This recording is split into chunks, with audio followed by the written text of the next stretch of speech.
بسم اللہ الرحمن الرحیم۔ مروان بن حکم اور مسعود بن مخرمہ رضی اللہ عنہ نے خبر دی تھی کہ نبی کریم صلی اللہ علیہ وآلہ وسلم کی خدمت میں غزوہ حنین کے بعد جب قبیلہ حوازن کا وفد مسلمان ہو کر حاضر ہوا تو انہوں نے درخواست کی کہ ان کے مال و دولت اور ان کے قیدی انہیں واپس کر دیے جائیں۔ اس پر نبی کریم صلی اللہ علیہ وآلہ وسلم نے فرمایا کہ سب سے زیادہ سچی بات مجھے سب سے زیادہ پیاری ہے۔ تمہیں اپنے دو مطالبوں میں سے صرف کسی ایک کو اختیار کرنا ہوگا، یا قیدی واپس لے لو یا مال لے لو۔ میں اس پر غور کرنے کی وفد کو مہلت بھی دیتا ہوں۔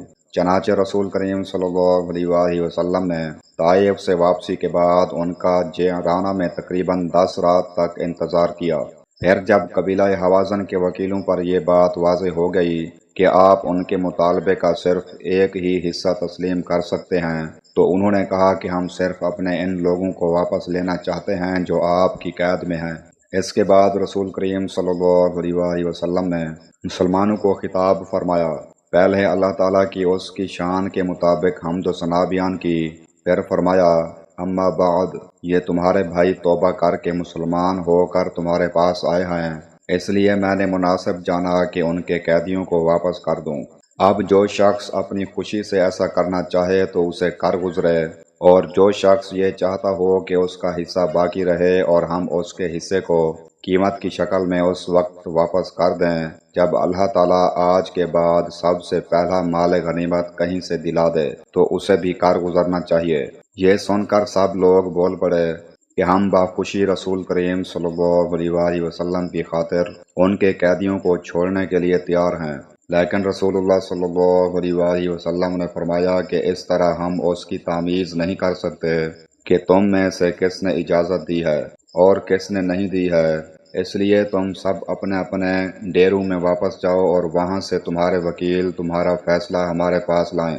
چنانچہ سب لوگ واپس چلے گئے اور ان کے سرداروں نے جو ان کے نمائندے تھے اس صورتحال پر بات کی۔ پھر وہ رسول کریم صلی اللہ علیہ وآلہ وسلم کی خدمت میں حاضر ہوئے اور آپ کو بتایا کہ سب نے بخوشی دل سے اجازت دے دی ہے۔ صحیح بخاری حدیث نمبر 2307۔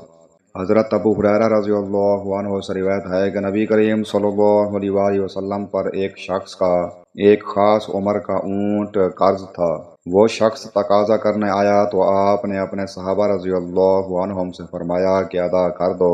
صحابہ رضی اللہ عنہم نے اس عمر کا اونٹ تلاش کیا لیکن نہیں ملا، البتہ اس سے زیادہ عمر کا مل سکا۔